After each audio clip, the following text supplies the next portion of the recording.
ইসলাম বলেছে ওয়ালা তাকরাবু জিনা, খবরদার বিবাহ বহির্ভূত গার্লফ্রেন্ড বয়ফ্রেন্ড বলেন, পরকীয়া বলেন, কোন ধরনের শারীরিক সম্পর্ক জায়েজ নাই, এটা হারাম। জিনার কাছেও যেও না। এখন আমরা বললাম আল্লাহ জিনার কাছেও যদি না যায় তাহলে যৌন চাহিদা মিটাবো কি করে? আল্লাহ বললেন জিনাকে হারাম করেছি, অল্টারনেটিভ বিয়ের জায়েজ করে দিয়েছি।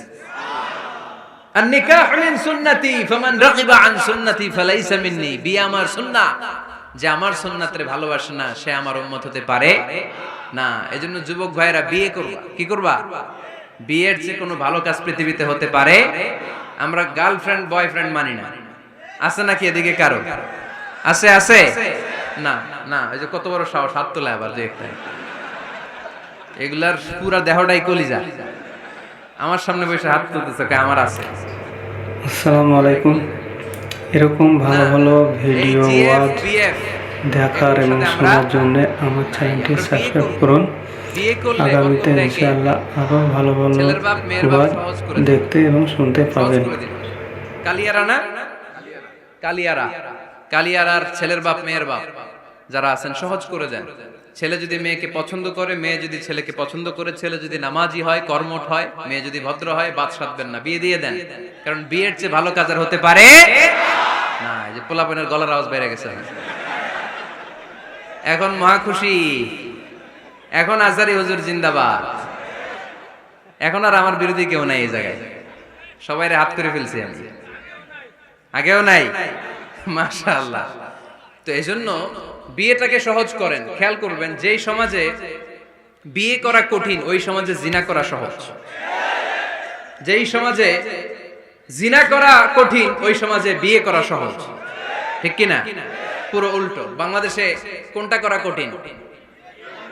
হ্যাঁ, বিয়ে করা কঠিন।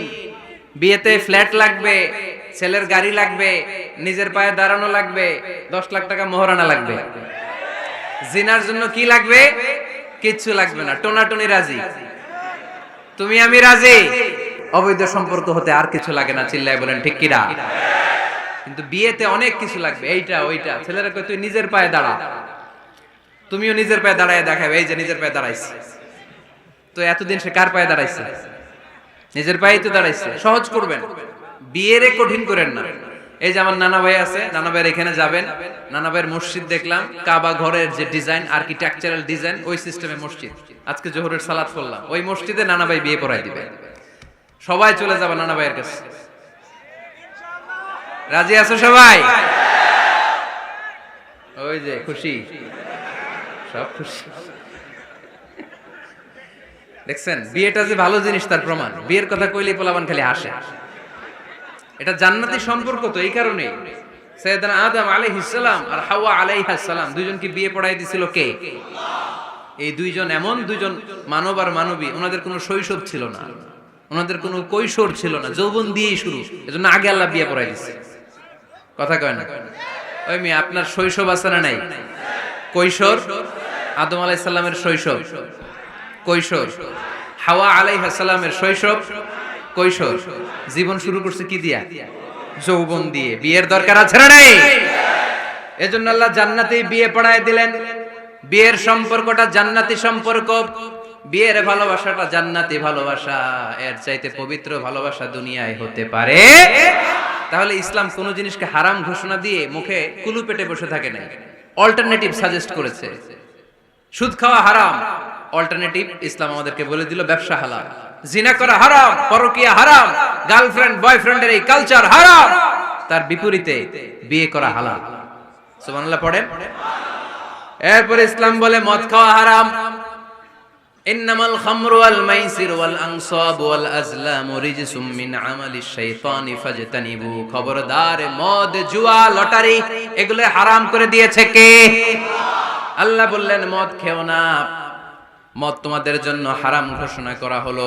আমরা বললাম আল্লাহ, শীত প্রধান দেশে মদ খেলে শরীরটা গরম থাকে, মদ না খেলে তো বেঁচে থাকার উপায় না। স্ক্যান্ডিনেভিয়ান কান্ট্রিগুলোতে, সাইবেরিয়াতে মদ না খেলে ওদের বাঁচার উপায় নাই। এখন অল্টারনেটিভের দরকার আছে না নাই? আল্লাহ বললেন মদকে হারাম করেছি কিন্তু মধু খাওয়াকে হালাল করে দিয়েছি। মধু খান আপনারা? আজকে খাইছেন কে কে দেখি? আজকে অনেকে খাইছেন? মাশাআল্লাহ, হাত নামান। মধু 5-6 চামচ খেয়ে দেখেন একসাথে, মদের বাবা এটা, চিল্লায় বলেন ঠিক কিনা? শরীর গরম হবে, অনেক অনেক শক্তি হবে। মধুর মধ্যে আছে ফ্রুকটোজ, কি আছে? ফলের মধ্যে আছে সুক্রোজ, আর চিনিতে আছে গ্লুকোজ। ফ্রুকটোজ আর সুক্রোজ এটা স্বাস্থ্যসম্মত, এটা ভেরি হেলদি ডায়েট, এটা খাবেন তাহলে সুস্থ রাখবে কে?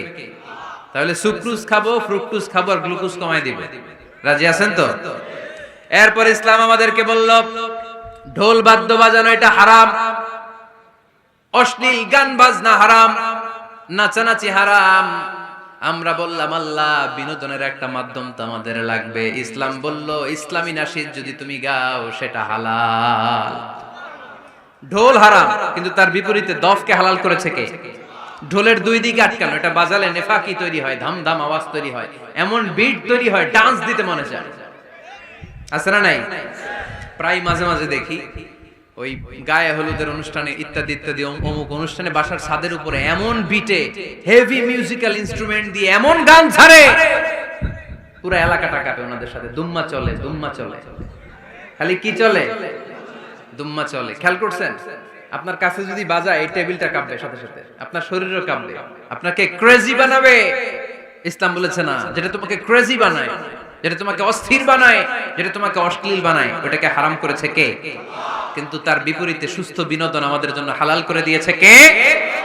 ঢোল বাজানো হারাম, কিন্তু ঢোলের বিপরীতে ইসলাম আমাদের জন্য দফ বাজানো জায়েজ করে দিলেন। আল্লাহর হাবিব সাল্লাল্লাহু আলাইহি ওয়াসাল্লাম যখন মক্কা থেকে হিজরত করে মদিনাতে গেলেন, মদিনার সানিয়াতুল ওয়াদা নামক জায়গায় মদিনার আবাল বৃদ্ধ বনিতা সাহাবারা, নারীরা, পুরুষেরা, ছোট্ট সোনামণিরা দফ হাতে নিয়ে বিশ্বনবীকে ওয়েলকাম জানাতে শুরু করলো। তালাআল বাদরু আলাইনা মিন সানিয়াতিল ওয়াদা ওয়াজাবা শুকরু আলাইনা মাদআ লিল্লাহি দা আইয়ুহাল মাবউসু ফিনা جئت من أمر المطاع جئت شرفت المدينة مرحبا يا خير دا সবাই পড়েন طلع البدر علينا من ثنيات الوداع وجب الشكر علينا مدعا لله دا সুবহানাল্লাহ পড়েন। এই যে আমরা নাশিদটা গাইলাম, এটা হালাল না হারাম? সাথে যদি দফও থাকতো, আমরা যদি দফও বাজাইতাম, এটা হালাল না হারাম? এটা হালাল। দেখেন কি সুন্দর check and balance, Islam check and balance করেছে। কতটা ভারসাম্যপূর্ণ জীবন ব্যবস্থা আমরা পেয়েছি, কত চমৎকার আমাদের শরিয়া, এটারে আমরা কঠিন বানাই। ঢোল বাজানো হারাম,